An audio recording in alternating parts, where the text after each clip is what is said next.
Didik TV KPM. Okey, ya betul Hanif. Cikgu dah terangkan bagaimana kita nak menjana tenaga elektrik daripada tenaga nuklear.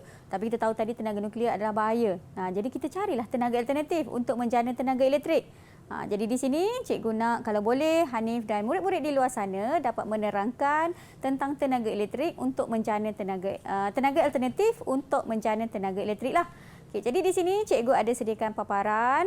Okey, boleh tengok. Sebenarnya sumber tenaga ni Hanif dan murid-murid di luar sana, kita ada dua jenis iaitu sumber tenaga boleh baharu dan sumber tenaga tidak boleh baharu. Jadi kalau kata nama dia tu sumber tenaga boleh baharu, maksudnya kita boleh ulang guna banyak kali. Sentiasa ada cikgu Ya betul. Kalau kata sumber tenaga tidak boleh baharu tu, kita boleh guna lepas tu habis dan tak boleh ganti dah. Kena pakai yang baru lagi. Sumber yang baru lagi. Macam itulah. Jadi Hanif boleh tengoklah contoh-contoh untuk tenaga semula jadi. Itu cikgu labelkan menggunakan simbol lah supaya nampak lebih cantik, nampak kan lebih jelas. Lebih senang saya ingat cikgu. Tapi cikgu, apakah yang gambar-gambar ini yang saya boleh teka atas sekali lah tenaga hidro cikgu Ya betul, itu adalah tenaga hidro ataupun tenaga air. Okey, yang gambar macam kipas angin. Tenaga angin di situ. Tenaga angin. Kincir angin di situ kincir angin itu di situ. saya pasti tenaga solar. Ya, tenaga solar kerana menggunakan panel solar. Menggunakan panel solar. Yang bawah sekali ni saya kurang pasti cikgu, apakah itu sebenarnya? Okey, iaitu menggunakan gelombang pasang surut, iaitu gelombang ombak bergabung dengan gelombang air pasang dan air surut, dia akan boleh juga menghasilkan tenaga. Tapi dia tak boleh bergerak berdiri sendirilah, maksudnya dia kena bergabung gelombang ombak dan gelombang air lah. Baik, tenaga ombak Dan di kiri sini ialah tenaga geoterma cikgu kerana di bawah lapisan bumi itu menggunakan haba. Dan atas sekali saya rasa itu adalah tenaga biojisim. Ya betul. Tenaga biojisim ni kalau kita imbas kembali, kita tahu tenaga biojisim ni adalah tenaga yang kita perolehi daripada sisa-sisa buangan.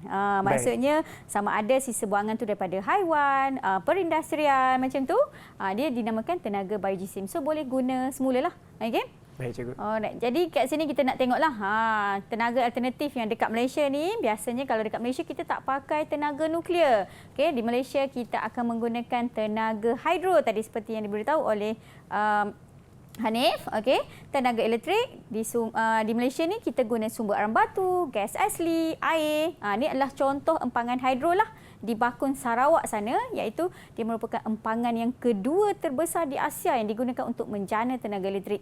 Okey. Sangat besar dan saya pasti ada lagi punca tenaga lain yang kita guna di Malaysia cikgu. Boleh Hanif cuba tak? Saya rasa ada, mungkin belum banyak lagi tapi seperti tenaga solar.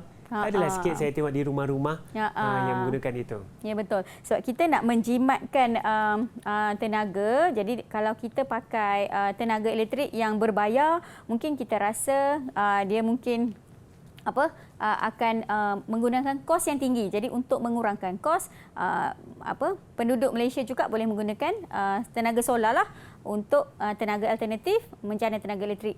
Jadi kita tengok di Malaysia, maka kita tengok pula di luar negara. Kalau di luar negara, memang kebanyakan negara-negara seperti Amerika Syarikat, Jepun, Perancis, India dan China ni telah menggunakan tenaga nuklear lah. Sebab kita tahu tadi tenaga nuklear ni salah satu ciri-ciri yang disukai ialah dia kurang pencemaran udara.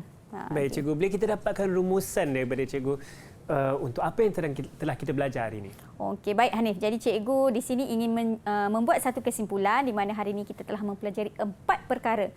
Okey, iaitu yang pertama, kita telah belajar tentang pelakuran nukleus di mana dua unsur yang jisim rendah bila bergabung akan membentuk satu jisim yang besar dan tenaga nuklear.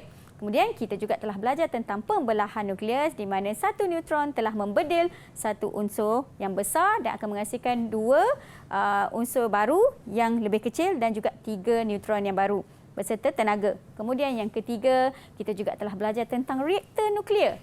Bagaimana reaktor nuklear ni boleh hasil tenaga nuklear, dan yang terakhir kita juga telah tengok tentang tenaga alternatif. Baik. Itulah kesimpulan yang kita belajar hari ini. Cikgu juga tadi telah memberi saya beberapa soalan uji minda cikgu. Apakah prestasi keseluruhan saya hari ini cikgu?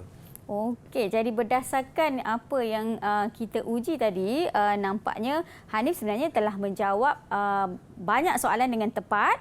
Namun ada beberapa yang tertinggal seperti unit tadi dan juga macam kurang pasti beberapa juga. jawapan. Jadi cikgu berikan Hanif markah untuk hari ini ialah 85%. Wah, 85% boleh dapat A lah tu cikgu. Ya, betul. Kena usaha sedikit lagi. Sikit lagi cikgu. Saya pasti murid-murid di rumah juga mungkin dapat lebih daripada 85% ni, dan saya tahu anda kalau nak lebih daripada 85%, kalau nak target 100% fizik ni, tentunya boleh. Bagaimana? Kita nak belajar lebih lanjut, betul tak cikgu? Ya, betul. Kat mana cikgu kita boleh cari bahan atau sumber rujukan kalau kita nak tahu dengan lebih lanjut? Untuk mengulang kaji semula ataupun untuk mendapatkan bahan-bahan yang kita gunakan pada hari ini, murid-murid dan ibu bapa di luar sana boleh dapatkan, dan juga guru-guru boleh dapatkan sumber daripada laman sesawang sumberku.moi-dl.edu.my.